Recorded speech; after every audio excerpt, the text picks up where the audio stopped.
My name is Ryan Mack, President of Optimum Capital Management, and I just wanted to get something off my chest because I was watching the news today, as many of you have, and I was very disappointed by the recent legislation that was passed by the House Representatives in Michigan. This right-to-work piece of legislation was very disappointing to me, and I just wanted to explain why, because I think that this decision has national implications. There's a lot of misconceptions about what right-to-work really is.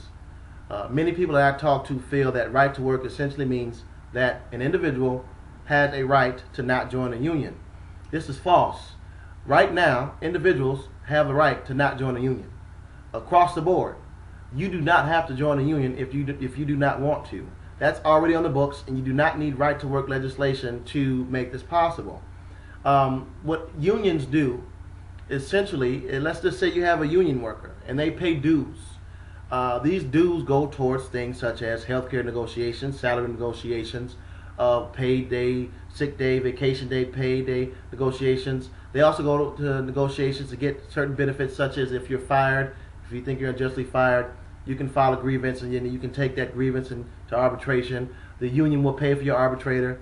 That is a paid-for service. These arbitrators can cost thousands of dollars for one-day hearings. So there are a lot of services that go along with these dues that individuals pay to the union, in addition to political contributions, as well as extracurricular activities such as retirement parties and the like, that really have nothing to do with the day-to-day activities of the job, but do require monetary support in order to sustain them. Now, law states that if an individual works at a union shop, you can say that I do not want to be a part of that union. And you can opt out of being the part of that union. And you can also opt out of paying for political contributions as well as for extracurricular activities.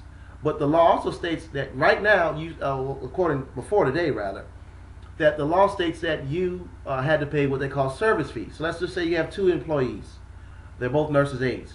Ann is paying $50 a month for her union dues. She's a part of the union. Jill is paying $35 a month, and she's not a part of the union. She pays a lesser fee because she does not want to pay for political contributions to extracurricular activities, so they allow her to pay less, but she still has to contribute to the pot. The question that many people ask is, why does Jill have to pay anything at all? Well, according to law, anything that the union negotiates on behalf of their union employees, union representatives, are across the board. So are essentially everyone benefits from the negotiations and all the contract that the union provides. Every employee benefits from that contract. So if Ann is a union employee paying $50 a month, Jill is a non-union employee, might be paying $35 a month because, again, she does not pay for political contributions or she does not pay for extracurricular activities, but she still reaps the benefits. Jill can take a paid vacation day. Jill can take a paid sick day. Jill can take a paid holiday. Jill can come into work on holiday and get paid 2 times. Jill can, if she gets fired, can file grievance and go to arbitration and get the arbitrator paid for. All of these services the union negotiated for, Jill reaps the benefits of. But the right to work legislation that was passed today essentially says that Jill does not have to pay a dime. Jill does not have to pay a single dime and still gets the same benefits. Now, so Ann was paying $50, Jill was paying $35, right to work was passed, now Jill's paying $0, but gets the same benefits as Ann. What is Ann going to do?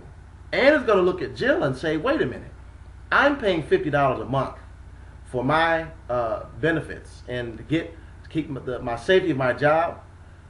Jill's paying $0. If I can get the same benefits and not have to pay anything, then Ann is going to opt out of paying $50 a month. So what does that do? That takes away a lot of the monetary support and financial support of our unions, which is what I feel that the far right is really trying to dismantle the unions by taking their money base away from them. And it's been very effective in many of the states that are being passed. However, many folks will say, well, Ryan, I think that unions, and again, as a finance guy, I'm not trying to sit here and say unions are perfect. But I just don't think that trying to establish a country off a low-wage, low-educated society is the right way to go.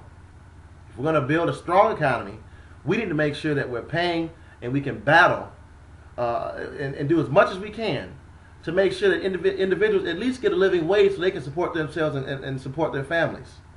And there's always going to be another country that we can find that pays their employees less than we do. And I don't think we should have a race to the bottom in terms of payment. So what this right to work essentially does, and a lot of the questions that people ask of this thing, is essentially it's trying to dismantle the unions. Now, does right to work really work in terms of economic revival? Well, no, it doesn't.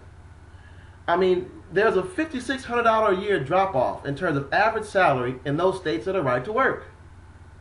Of the top 10 states in terms of unemployment, 7 of the 10 states are right to work.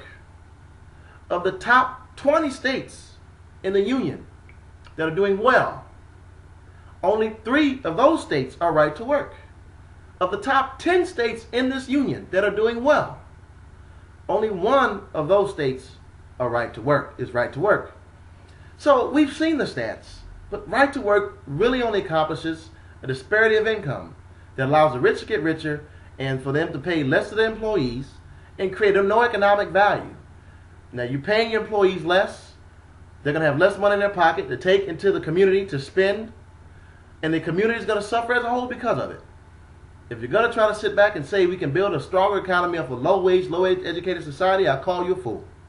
And this is what's going on. So we must. I'm going to give you some information because this fight is not over. I want you to call this number, whether you're in Michigan or not. I want you to call 517-373-3400. Again, 517-373-3400. If you live in the suburbs or supported Governor Synder during the 2010 election, tell him that. But also tell him that you want to line item veto the appropriation out of the right to work bill. I want to repeat that. Line item veto the appropriation out of the right to work bill. Give him a call today, tomorrow, before 11 o'clock tomorrow. Again, call that number. Again, I'm going to give them one more time. 517-373-3400. Call them before 11 o'clock tomorrow. This is very crucial. This is very important. I just do feel that we should not have a low-educated, low-salary type of employment force to think we're going to build a strong economy. And I just hope that we can take a strong, aggressive action to make sure we can get this done and to fight this and let the people, tell the Governor Synder that let the people vote on this legislation. Don't sign it in. Let the people vote this out. My name is Mack, President of Optimum Capital Management.